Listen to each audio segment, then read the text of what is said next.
Mesdames, Messieurs, bienvenue à votre émission Rien que la vérité que vous avez l'habitude de suivre sur les antennes de la radio-télévision La Vérité qui libère. Moi, à la présentation, c'est toujours le vôtre Marcel Kilombo qui a l'habitude de vous présenter cette émission. Nous venons aujourd'hui encore avec un nouveau numéro et avec un invité que nous avons déjà eu à recevoir, mais avec d'autres sujets bien sûr, parce qu'il s'agit d'analyser l'actualité congolaise dans sa généralité et surtout l'actualité politique, parce qu'il s'agit de notre pays. Comme a dit un sage, la politique, si tu ne t'en occupes pas, c'est elle qui va s'occuper de toi.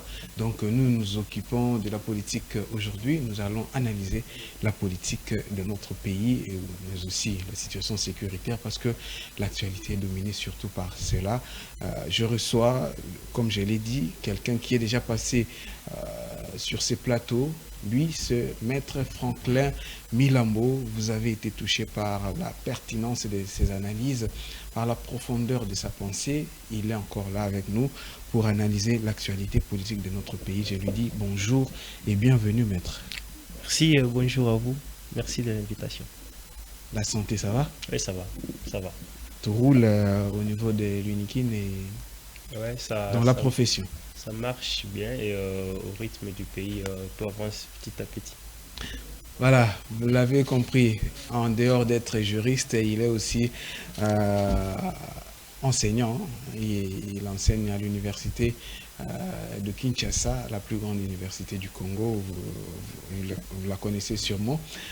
Maître, nous l'avons annoncé, nous allons aborder surtout la situation sécuritaire dans la partie est de notre pays et aussi la politique. Mais avant toute chose, comment vous jugez à ces niveaux la situation sécuritaire de notre pays? Vous pensez que la RDC va s'en sortir? Merci d'abord pour la question. Oui, je pense d'abord, on est de cœur avec, avec nos frères et sœurs de l'Est du pays. Et la RDC va s'en sortir. Pourquoi? Parce que le gouvernement est en train de fournir beaucoup d'efforts pour résoudre la situation à l'Est du pays.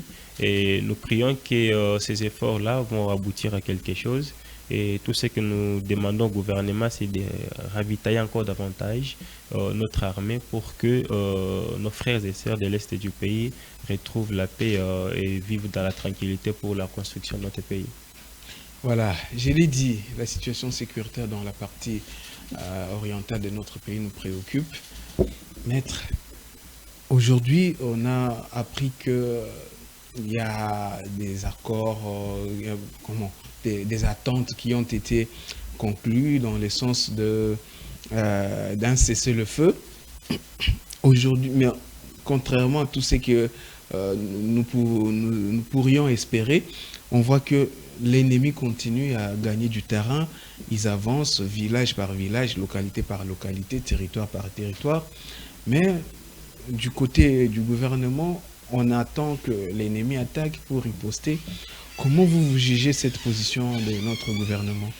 Oui, je pense que cette situation, puisqu'elle préoccupe tout le monde, je l'ai toujours dit que si le gouvernement aujourd'hui se mettait tout simplement à résoudre cette question d'une manière diplomatique, on risque de faire encore plusieurs années avec cette guerre qui est en train de saccager pratiquement la population de l'Est du pays. Ce qu'il faut faire, c'est quoi? C'est qu'il ne faut pas seulement se fier à la négociation diplomatique, au cessez-le-feu, ainsi de suite. Si vous voyez que le plan de la diplomatie ne paye pas, alors cherchez à avoir des accords avec d'autres États puissants dans le monde pour essayer de ravitailler l'armée. Parce que si l'armée n'est pas ravitaillée en armes, si l'armée n'est pas motivée, ça sera compliqué pour nous de voir ces combattants à l'est du pays gagner encore, récupérer ces territoires aujourd'hui occupés par le rebelle. Donc tout ce que nous demandons au gouvernement congolais, c'est d'échanger de plan B. Alors moi, je conseille au président de la République, parce que c'est lui qui est le chef de l'armée congolaise, de pouvoir penser à cette question-là de ravitaillement, mais aussi de la motivation de l'armée. Parce que récemment, on a vu qu'ils ont essayé un peu d'augmenter les salaires. Et vous voyez que c'était une bonne chose. Et il ne manque rien, tout simplement, parce qu'on n'a pas assez de dirigeants de volonté pour essayer de motiver encore davantage ces soldats-là. Et vous verrez que si aujourd'hui on arrive à ravitailler l'armée, on arrive à motiver cette armée-là et mettre des personnes sérieuses au sein de l'armée congolaise, je pense que la situation à l'est du pays ne va plus prendre encore beaucoup de temps comme on est en train de voir ça aujourd'hui. Oui, on a motivé le militaire en augmentant les salaires, mais sur le terrain, ce sont, d'après les dernières nouvelles, c'est plus le résistant patriote, le Wazalendo, comme on les appelle, qui s'engage le plus. Vous pensez aujourd'hui que le gouvernement devrait armer ces résistants-là plus que l'armée nationale, vu que sur les terrains, apparemment, ils ont un peu plus de connaissances du terrain et ils ont un peu plus de motivation que notre armée régulière? Je ne le pense pas. Je ne le pense pas. Et, je pense que les Wazalendo sont aussi nos frères à nous qui se sont engagés de défendre la patrie. Ça, c'est ce qui est une bonne chose. Donc, le gouvernement congolais doit profiter néanmoins de la volonté, de la bravoure de ces patriotes-là pour leur dire, OK, allez-y au fond, ensemble avec les forces de la République, savoir comment défendre. Mais un autre problème se pose au niveau de la communication.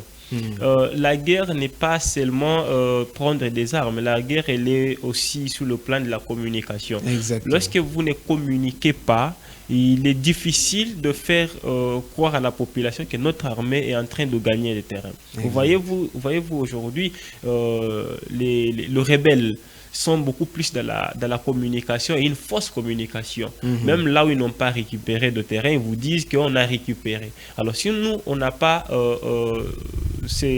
en fait cet organe fort de la communication qui nous donne l'information à temps réel. Et à chaque fois que nos forces armées sont en train de gagner des terrains, vous verrez que la population sera toujours dans la confusion et il sera difficile de croire plutôt au gouvernement que notre armée est en train de gagner du terrain. Donc les Wazalendo aujourd'hui, moi je les encourage et j'appelle d'ailleurs au gouvernement congolais soit de revoir encore sur le budget de l'armée, savoir comment inclure ces Wazalendo-là, savoir comment les ravitailler, les encourager. Mais beaucoup plus le gouvernement doit aussi se focaliser sur la communication parce que la communication est très importante lorsqu'un pays est agressé.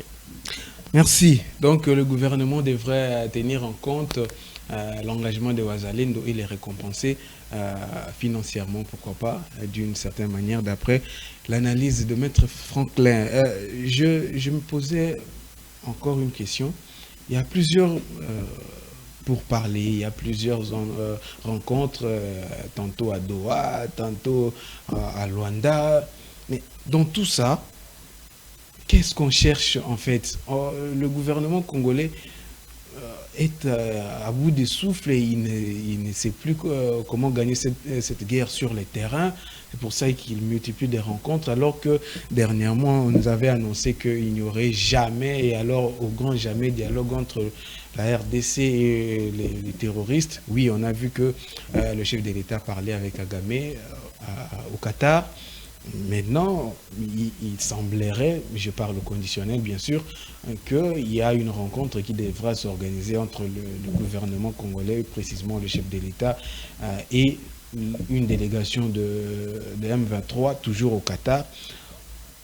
Qu'est-ce qu'on va dire? Le gouvernement n'arrive pas au niveau militaire, c'est pour ça qu'il cherche, malgré la décision du chef d'État de ne pas dialoguer avec le M23, il s'est dit, pour le bien de tous, on parle avec le M23.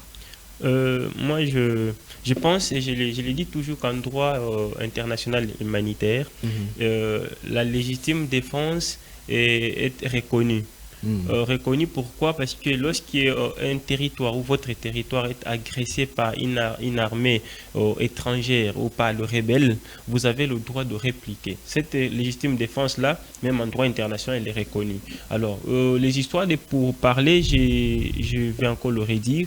J'avais une fois dans une chaîne de la place lancé un message pour dire que ces histoires de l'Angola, l'accord de l'Angola, de Nairobi, ainsi de suite, ce sont des histoires qui n'aboutiront à rien. Pourquoi? Parce que lorsqu'on est parti à Nairobi avec l'histoire de l'EAC, ainsi de suite, vous allez vous rendre compte que même certains pays, aujourd'hui l'Ouganda, le Rwanda, sont membres de l'EAC.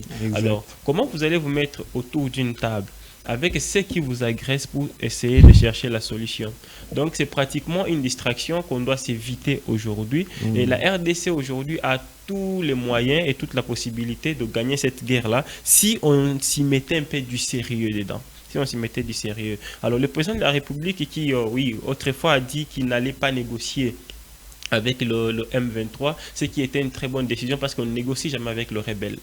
Surtout que le mouvement a été qualifié de mouvement terroriste. Exactement. Les rebelles, on ne négocie pas avec le rebelle parce que lorsque les rebelles vous attaquent, il faut répliquer. Exact. Mais la voie de la diplomatie n'est pas exclue.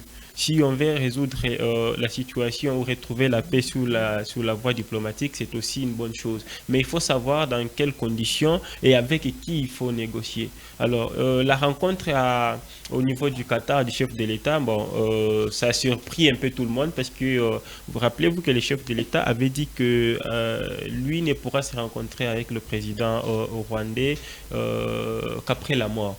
Et après, non, il a toujours dit, s'il y a quelqu'un avec qui je vais négocier, c'est Kagame, oui, pour lui demander qu'est-ce qu'il veut, qu'est-ce qu'il nous veut. Exactement, ça c'est après, parce qu'il a dit que lui, s'il se rencontre un jour avec Kagame, ça sera tout simplement la question de lui poser ce qu'il veut à la population congolaise. Exact. C'est tout ce qu'il lui disait. Il a dit qu'il ne veut pas négocier. Après ça, il a eu à dire qu'il ne veut plus la rencontre avec Kagame, on l'a vu.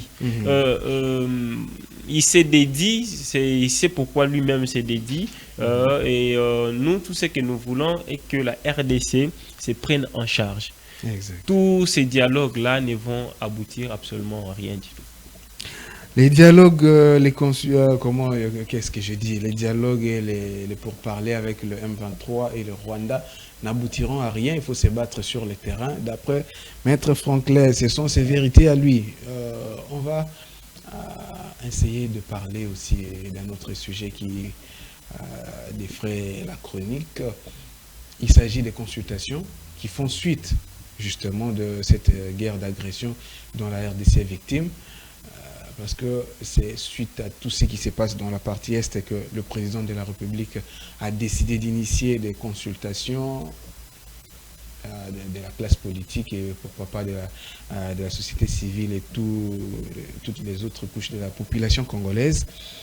On a vu les conseillers spéciaux du chef de l'État en matière de sécurité initier ces consultations.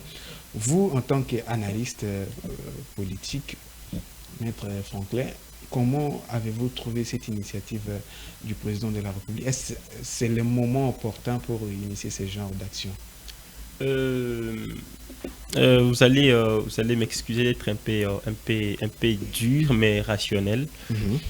D'abord, ce qu'il faut retenir que la fonction de conseiller spécial n'est pas repris ou énumérée dans la Constitution, ce qui fait que des conseillers spéciaux existent, mais sont pas envoyés selon la fonction et selon la mission. Et alors, maintenant, le président de la République a désigné le professeur Cachemire pour la consultation nationale. Est-ce que la mission ou le travail qu'est en train de faire le professeur Cachemire est constitutionnel ou pas? Donc, c'est vous les praticiens. Alors, ce qu'il faut retenir, c'est que cette mission-là, elle est inconstitutionnelle. Pourquoi? Parce qu'elle n'est pas reconnue par la Constitution. Mais seulement, je l'ai dit, qu'il faut nuancer là-dessus. Parce que si vous regardez l'article 90, donc les articles 90 de la Constitution à l'alinéa 3, on dit que la formation du gouvernement tient compte de la représentativité nationale. Exact. Ce qui fait que aujourd'hui le président de la République, au lieu de nommer quelqu'un qui devra faire un travail d'une manière informelle, devrait néanmoins convoquer un dialogue intercongolais. Pourquoi? Parce que la Constitution lui a donné cette possibilité-là aux articles 68 de la Constitution. On dit qu'il est le chef de l'État, mais aussi le symbole de l'unité nationale. Donc, par conséquent, il devrait lui-même, parce qu'il devrait être rassembleur. Rassembleur de tous les Congolais, comme c'est lui notre père de la nation, rassembler toutes les couches de la population congolaise, savoir comment avoir un dialogue intercongolais, parler, discuter sur des questions essentielles du pays, notamment la résolution de la guerre à l'est du pays, mais aussi d'autres problèmes qui rongent notre population, au lieu de passer par de conseillers spéciaux, ainsi de suite. Ce qui n'est pas en fait mauvais, mais moi je pense à l'ère actuelle, avec la situation qu'on traverse, le président de la République devrait néanmoins prendre en charge, ou encore devrait lui-même, comme les garants des institutions de la République, comme les garants de notre nation, dire que j'organise un dialogue intercongolais, ceux qui sont prêts à travailler avec nous viennent pour ensemble qu'on puisse discuter. Donc, si l'on croit le propos de Maître Franklin, le président de la République aurait violé la Constitution et il est passé outre le Parlement pour nommer une sorte comment on les appelle, d'informateur, un informateur de plus, alors qu'il y a un Parlement, il y a une majorité parlementaire qui est déjà connue, et il y a même un gouvernement sorti de ces parlements-là, mais le président de la République a violé la Constitution d'après vous. Dans cette hypothèse, il faut nuancer les choses. Parce que les professeurs Cachemire ne jouent pas le rôle d'un informateur. Alors, le rôle d'un informateur est bien connu. Lorsque le président de la République constate qu'il n'a pas la majorité parlementaire au sein du Parlement, il peut nommer ou désigner un informateur. Alors qu'ici, on est en face d'un conseiller spécial nommé par le président de la République. Et je vous ai dit que le travail... Mais il joue un peu oui, le rôle d'informateur. Ici, il passe à la consultation, même de ceux qui ne sont pas parlementaires. Comprenez-vous? Même de ceux qui ne sont pas parlementaires. Est-ce qu'il a violé la Constitution ou pas? Oui. Pourquoi? Parce que, d'abord, tout ce que le président de la République, parce que la parole du président de la République engage toute une république. Exact. Et un conseiller spécial est nommé pour une mission spéciale. Soit il donne des propositions au président de la République pour savoir comment résoudre certaines situations, et ainsi de suite. Maintenant ici, imaginez-vous que la première ministre, par exemple, comme on le voit ou comme on l'a vu, qui va aller se faire consulter par un conseiller spécial du président de la République. Voyez-vous? Et donc, encore une erreur grave, parce que si aujourd'hui on veut consulter toute la couche de la population congolaise, il faudrait que la première ministre, elle doit être consultée, il faudra qu'elle démissionne. Parce qu'elle ne peut pas aller se faire consulter en tant que Premier ministre. Et lorsque la Première ministre démissionne, donc c'est le gouvernement qui tombe. Le gouvernement tombe. Alors, maintenant, est-ce qu'il faut aller dans cette procédure-là pour aujourd'hui faire tomber le gouvernement pour des histoires de consultation nationale et après voir comment on va devoir former un nouveau gouvernement ou pas? Donc vous vous rendez compte que notre constitution aujourd'hui est mal interprétée par eux-mêmes qui devraient donner de bons conseils et de l'exemple au président de la République. Et parce que au Congo, on a toujours déploré, parce qu'il faut qu'il y ait des intérêts personnels, ainsi de suite. Le président de la République n'est pas bien conseillé, n'est pas bien entouré. Parce que, je devais dire, le professeur Cachemire est un grand professeur au sein de l'université de Kinshasa, d'ailleurs un professeur de droit administratif. C'est-à-dire il sait comment l'administration fonctionne, il sait ce qu'il fallait dire et ce qu'il fallait faire avec le président de la République. Mais il ne l'a pas fait. On ne sait pas s'il l'a fait ou pas, mais en voyant, parce qu'il a été nommé, il est en train de consulter. Au regard de la situation, vous pensez qu'il ne l'a pas fait? On conclut pour dire qu'il ne l'a pas fait et qu'ils sont en train d'induire le chef de l'État en erreur. Merci beaucoup, Maître Franklin. On va continuer dans cette même lancée des consultations nationales. Je fais une observation. Depuis que les consultations ont commencé, aucun grand leader, je mets grand entre guillemets bien sûr, aucun grand leader de l'opposition n'a été consulté, ne s'est présenté, n'a répondu à l'invitation. Bon, permettez-moi ces parallélismes. D'un côté, les opposants refusent d'aller aux consultations, et d'un autre, on continue d'enregistrer des adhésions au sein de l'AFC de Corneille Nangaa. Comment vous aujourd'hui, analyste politique, jugez cette attitude de nos frères congolais de l'opposition? Écoutez, le président de la République, je vais encore le répéter, qui est le symbole de l'unité nationale, rappelez-vous aussi qu'il a traité cette même opposition de l'opposition de Nzala. L'opposition a pété, ainsi de suite. Alors, nous, on l'a dit. Nous, on l'a dit parce que moi, je n'ai pas de couleur politique, je suis libre penseur. Exactement. Je l'ai dit que le président de la République, lui, aujourd'hui, qui est reconnu, ou la Constitution lui reconnaît comme étant un symbole de l'unité nationale, ne peut pas aller en désaccord total avec l'opposition dans ce sens-là. Maintenant, est-ce que vous pensez que cette opposition qui a été appelée opposition Nzala, opposition à APT, va encore accepter aujourd'hui de se mettre autour d'une table avec le chef de l'État et discuter sur des questions qui met la République en avant? Je ne pense pas. Et puis est-ce qu'il faut encourager l'opposition de rester dans son coin pendant que nos frères sont en train de souffrir à l'est du pays? Non, je ne le pense pas. Parce que cette guerre à l'est du pays, même si qu'on soit de l'opposition, de la majorité ou de la société civile, la guerre à l'est du pays ne concerne pas le président Tshisekedi. C'est une guerre qui concerne tout le monde. Alors maintenant, pour arriver maintenant à résoudre cette question-là, il faut qu'il y ait de la responsabilité de chaque côté, il faut qu'il y ait de la bonne foi et il faut qu'il y ait aussi de la transparence.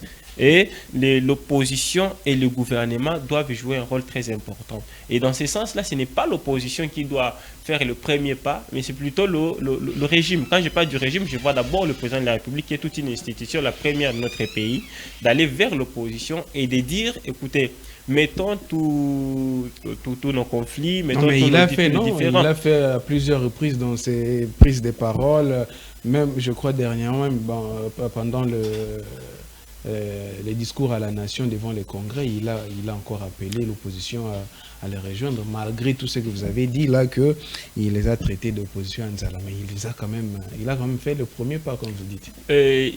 La politique, il faut la juger et l'analyser dans plusieurs angles.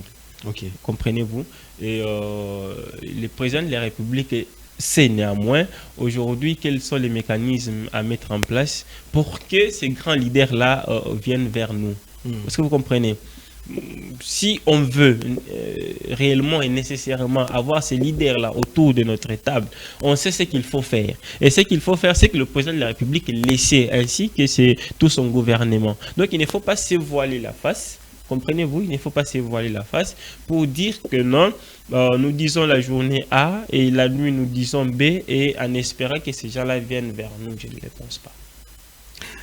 D'accord, donc il faut que le président de la République les rencontre personnellement ou qu'il mandate quelqu'un, les consulter ou aller dans leur parti politique, c'est comme ça qu'il faut procéder, ou et même doivent se dire non, là c'est notre pays. Si le pays n'existe plus, moi Fayoulou, je ne serai plus président de la République. Moi Katumbi, moi Kabila, même si je veux revenir, je ne serai plus président. C'est la nation d'abord, on défend la nation. Je pense qu'il faut aussi être humain. Le président de la République ne peut pas, il est président de la République, même qu'on l'aime ou qu'on l'aime pas, qu'on soit de la majorité ou pas, il est président de la République, il ne peut pas se déplacer, aller vers par exemple l'opposition. Je peux citer Moïse Katumbi, Fayoulou, ainsi de suite. Il ne peut pas, il est président de la République. Néanmoins, soit un coup de fil suffirait. Mais exceptionnellement, ça ne peut pas aussi, on ne peut pas aussi exclure, on ne peut pas condamner le chef de l'État qui se déplace pour dire je vais vers Martin Fayoulou, je vais vers Moïse Katumbi pour dialoguer. Vous comprenez? Parce que je vous ai dit qu'aux articles 68, on a dit qu'il est le symbole de l'unité nationale. Donc c'est notre père à nous. Exact. Donc de toutes les façons, il peut. Mais néanmoins, à sa qualité du président de la République, je me voyerais un peu gêné. C'est un peu se rabaisser. Oui, non. pas vraiment se rabaisser dans ce sens-là, mais un peu gêné de voir un président de la République se déplacer pour aller voir les grands leaders de l'opposition, même si... Non, mais dès lors qu'il a lui-même traité l'opposition d'opposition à Nzala, c'est aussi une manière, s'il se rabaisse, entre guillemets, dans ce sens-là, ça peut aussi leur donner... une certaine considération. Vous voyez, je vous ai parlé aujourd'hui, mais c'est un peu difficile aujourd'hui de voir ces grands leaders-là se mettre autour d'une table. Pourquoi? Prenons par exemple le chef du PPRD, le président, l'ex-président Joseph Kabila, qui a été accusé par le régime que c'était lui qui était derrière l'AFC, ainsi de suite. Ça, c'était les propos du président de la République. Maintenant, si vous voulez que Kabila vienne se mettre autour d'une table avec vous, si les propos n'étaient pas vrais, et il faut aussi revenir devant la même population et dire qu'écoutez, ce qu'on a eu à dire, après vérification, après enquête, on s'est rendu compte que ce n'était pas vrai. Et à ce moment-là, vous l'avez aussi, Kabila, si vous avez besoin de l'inviter autour d'une table et discuter. Parce que si vous dites que c'est lui qui a soutenu ou qui soutient l'AFC, et vous l'appelez le lendemain pour dire venez, on se met autour d'une table, discuter sur la question de l'Est du pays, c'est dire une chose ou encore vouloir une chose et son contraire. Donc je disais, depuis que les consultations ont commencé, on a vu des adhésions du côté M23 et AFC, mais aucun leader de l'opposition ne s'est présenté. Vous, en tant qu'analyste, comment vous jugez cette situation? Et surtout ces comportements de nos amis de l'opposition? Oui, moi je pense que l'opposition, même s'il s'engage à discuter avec le pouvoir en place, si la volonté n'y est pas du côté de ceux qui sont détenteurs du pouvoir, rien ne peut être fait. Rien ne peut être fait. Alors c'est pourquoi je le dis toujours que si aujourd'hui on veut résoudre, il faut qu'on cesse un peu les querelles, les divisions, les clashs, ça et là comme on l'a vu. Parce que lorsqu'il s'agit de la guerre, il s'agit de toute une nation et de tout peuple congolais. Et donc l'adhésion, les M23 est en train de recruter.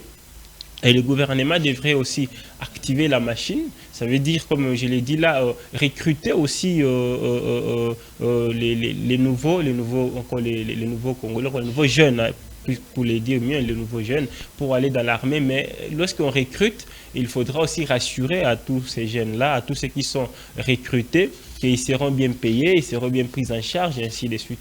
Alors, si on ne les fait pas dans ce sens-là, même si l'opposition venait en masse pour avoir des discussions avec le régime, je pense que le résultat sera peut-être le même.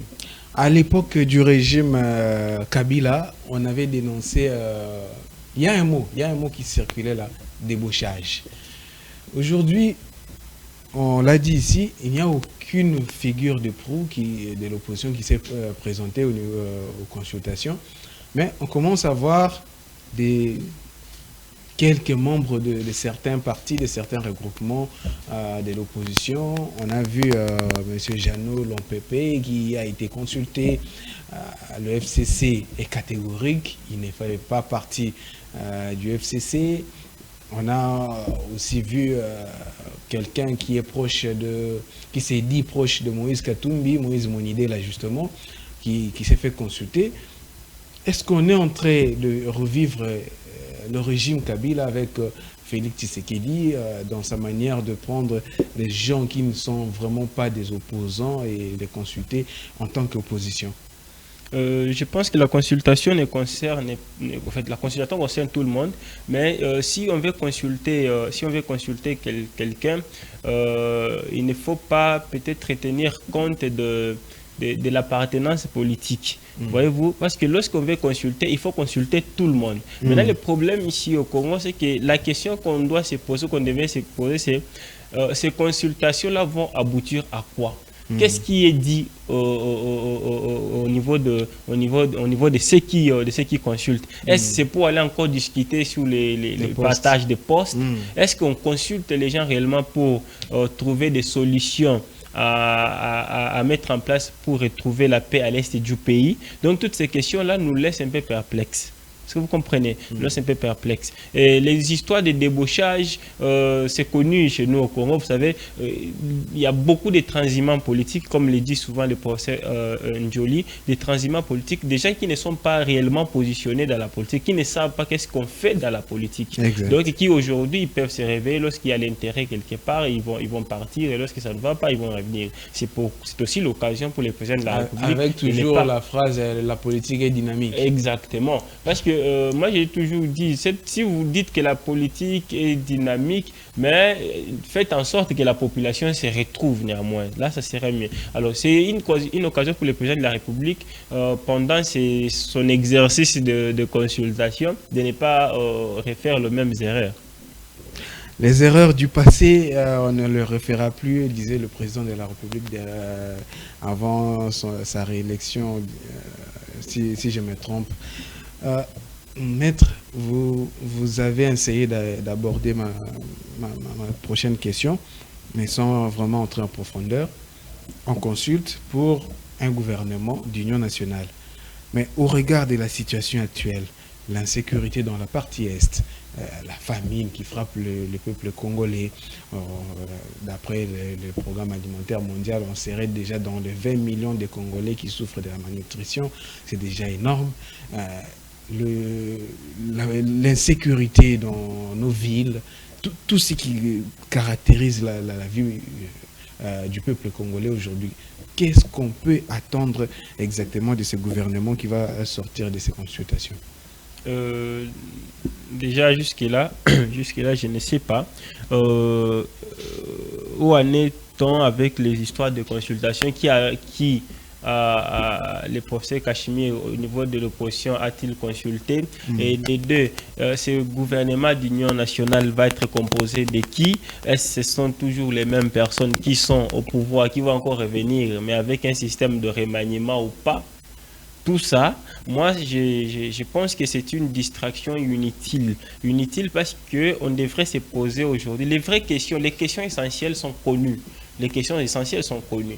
Parce que vous allez voir encore après consultation, c'est celui qui était ministre de la Défense qui devient ministre de l'économie, c'est lui qui était ministre de l'économie qui devient ministre de l'enseignement. Alors, si vous voulez consulter des gens pour des partages de postes, faites-le sans faire de bruit. Mais si vous voulez consulter des gens pour résoudre la question du pays, terminer la famine, ainsi de suite, faites-le. Mais moi, je pense qu'il ne peut rien s'attendre de bon dans cet exercice de consultation. Ce sont les mêmes personnes qui vont revenir avec le même discours et la population va toujours encore être délaissée par ces mêmes autorités. Et l'ennemi va toujours continuer d'avancer. Et l'ennemi va toujours continuer à avancer, ce qui est déplorable parce que l'Est du pays souffre il y a plusieurs années aujourd'hui. Je pense peut-être 30 ans ou plus de 30 ans que l'Est du pays est en train de souffrir. Alors, mettons-nous au table pour se poser des bonnes questions. Et ces bonnes questions-là, moi, je pense qu'aujourd'hui, on devrait discuter autour du budget de l'armée. Est-ce qu'on a un budget conséquent aujourd'hui qui, aujourd'hui, si on essayait de décaisser, que l'armée peut se retrouver au lieu d'appeler des gens pour discuter sur des postes, parce que lorsque nous connaissons le comportement de nos leaders politiques, c'est lorsqu'ils vont se retrouver autour d'une table, ils commencent à donner des quotas politiques. J'ai un grand parti politique, j'ai beaucoup de députés, je suis populaire à tel coin du pays, et donc si vous voulez que j'y participe, je dois occuper tel poste, et tout ça. Pensez qu'avec ces genres d'attitudes-là, on peut arriver, même si on se disait avoir un gouvernement d'union nationale, pensez qu'on va essayer de mettre l'ennemi dehors. Voilà, il ne nous reste plus beaucoup trop de minutes, mais parce que l'actualité oblige, on va prendre cette dernière actualité, la mort d'un agent de la police nationale congolaise, précisément ceux de la circulation routière, par suite à une prétendue agression. Je parle au conditionnel parce que d'après certaines informations, il n'avait été jamais agressé. Donc il est mort parce qu'il a été interpellé par le service de la première ministre. Un citoyen congolais qui a un travail, c'est lui de réguler la circulation routière, de mettre de l'ordre sur nos routes. Il interpelle pour un fait qu'il a trouvé illégal, il place un mot peut-être mal placé, on l'interpelle et suite à cette interpellation, il trouve la mort. Maître, y a-t-il des gens qui sont au-dessus de la loi ou ce Congo appartient vraiment-t-il à tout le monde? Personne n'est au-dessus de la loi, même le président de la République n'est pas au-dessus de la loi. On est tous réglés ou encore régularisés par la loi. Alors, est-ce que cet acte qu'on vient de constater est un acte à encourager, à laisser impuni? Je ne pense pas. D'abord, pour la petite histoire, vous savez, c'est depuis l'époque de Mobutu, qu'on a connu des intouchables. Et aujourd'hui, je pense que si on est dans un pays sérieux, ces genres de pratiques doivent prendre fin. Alors, M. Senda qui a connu la mort suite à l'agression corporelle, selon ce que nous avons entendu de la justice, je pense que la justice congolaise a déjà mis en place les organes pour instruire et punir les protagonistes de ces drames-là. Mais je pense que... Je suis en train de sourire, maître, parce que vous avez parlé des enquêtes et on connaît comment ça se passe. Oui, on connaît comment ce que j'ai dit, on connaît comment les enquêtes au Congo se passent. Mais moi, je pense que le chef de l'État doit aussi essayer de s'impliquer dans ça. Les histoires de sang cynique. Au Congo, on a quelques personnalités qui sont considérées comme la priorité des priorités. Il y a le ministre de l'Intérieur, il y a le ministre de la Défense, il y a le président de la République, il y a l'ambulance et je pense le corbillard. Ce sont les personnes qui sont considérées comme les priorités des priorités. Donc la première ministre la première ministre, elle fait partie de la priorité des priorités. Non. Moi, quand je parle de la priorité des priorités, je parle des personnes qui sont néanmoins censées pas violer d'une manière parce qu'on veut le faire. Non, c'est parce que les devoirs de l'État, c'est parce que l'État, c'est parce que leur mission régalienne. Exactement, sont reconnus ainsi. Est-ce que ça valait la peine pour la première ministre de prendre les sens cyniques et tout en sachant qu'il y a eu une bavure qui vient de se commettre, de ramasser la personne dans ce sens-là, de lui tabasser selon les informations, parce que la justice jusque-là n'a pas encore dit mot, et d'acheminer un père de famille aujourd'hui qui se retrouve à la mort en laissant la famille. Non. S'il y a des gens qui doivent répondre sur ça, je pense qu'il y a aussi dans des pays sérieux, c'est que la première ministre doit aussi répondre de ces actes-là. Pourquoi? Parce qu'on présume. Je dis, on présume que ces personnes qui sont parties tabasser M. Senda font partie de personnes qui gardent la première ministre. Et donc, s'il y a eu un ordre illégalement mal donné, et ceux qui ont participé à l'exécution de cet ordre, c'est lui qui a donné l'ordre, doivent tous répondre à cet acte-là. Mais on reste à voir si la justice va être sérieuse. Je n'ai jamais pratiqué le droit, mais j'aime beaucoup le droit. Pourquoi? Maître vient de dire tout à l'heure que si la première ministre démissionne, c'est tous les gouvernements qui tombent. On est dans une situation d'urgence parce que le pays est agressé. Vous pensez aujourd'hui, maître, que d'après tout ce qui s'est dit sur la toile et toute la clameur publique autour de cet événement, vous pensez aujourd'hui que c'est vraiment opportun que la première ministre dépose sa démission et qu'elle soit poursuivie par la justice? Parce que si, je rappelle, si elle tombe, c'est tout le gouvernement qui tombe, le ministre de la Défense aussi va démissionner et tout. Vous pensez que, oui, on regrette la mort de notre frère, mais est-ce que c'est suffisant pour qu'on mette tout le pays dans un état chaotique? D'abord, avant de répondre à votre question, je vais être beaucoup plus juriste. La mort d'une personne coûte très cher. Est-ce que vous comprenez? Et donc, on ne peut pas dire que lorsqu'on a tué X personnes, parce que c'est telle personne qui a tué, l'on ne peut pas poursuivre. Non. Alors, sachez aussi que la Constitution le reconnaît à ses articles 163, 164, que la Cour constitutionnelle et les juges pénals du président de la République et du Premier ministre pour des infractions qu'on a à énumérer, ainsi que pour des infractions des droits communs. Maintenant, dans cette hypothèse, si on se retrouve devant cette bavure, cette infraction-là, qui met la Première ministre devant la justice, est-ce qu'il faudra se dire que nous sommes en urgence, on ne peut pas poursuivre la Première ministre parce que le gouvernement va tomber, ainsi de suite? Non, non. Déjà que la Constitution a mis un point là-dessus, la Constitution en a taillé déjà comment mettre la procédure judiciaire pour la Première ministre.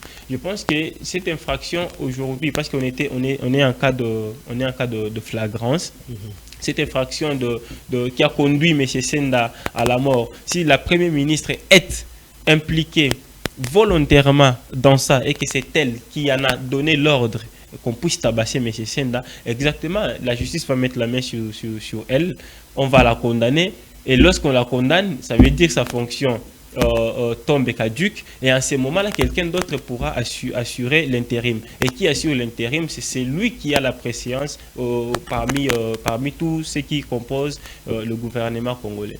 Donc, il peut y avoir une exception pour que le gouvernement entier ne tombe pas, mais seulement la Première ministre. Exactement, parce que les droits n'est pas seulement dans les principes. Les droits dans ce qu'on appelle le méal, ça veut dire les exceptions. Et l'exception ne vient pas pour affaiblir le principe. Non, non. Ça veut dire que s'il y a eu telle situation et que la Première ministre a été condamnée parce qu'elle a eu à faire ça et que la justice a mis main sur elle, on va trouver une autre personne qui va devoir assurer l'intérim du gouvernement et l'appareil de l'État va continuer à fonctionner. Merci beaucoup, maître. Je crois que c'était votre mot de la fin, à moins que vous ayez encore 2 ou 3 petits... Non, merci. J'ai pas grand-chose à dire. Merci seulement à vous, et mais aussi à toute l'équipe de m'avoir invité. Je pense qu'on sera toujours présent pour essayer de débattre des questions qui concernent notre pays. Merci. Je rappelle que j'ai reçu pour vous, pour nous tous d'ailleurs, Maître Franklin Milambo. Il est juriste de formation et praticien de droit.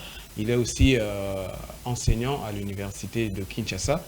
Il est analyste, il est surtout venu comme analyste politique dans ce plateau de Rien que la vérité. Nous nous disons au revoir, nous nous séparons par là. On se retrouve très prochainement avec d'autres invités et d'autres actualités et pourquoi pas d'autres sujets qui n'ont rien à voir peut-être avec la politique. On se quitte par là et à très bientôt. Merci à la grande équipe technique.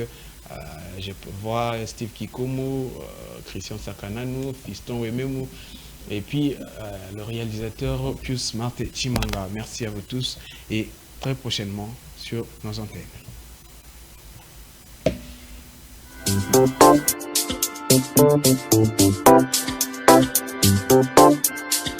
Thank you.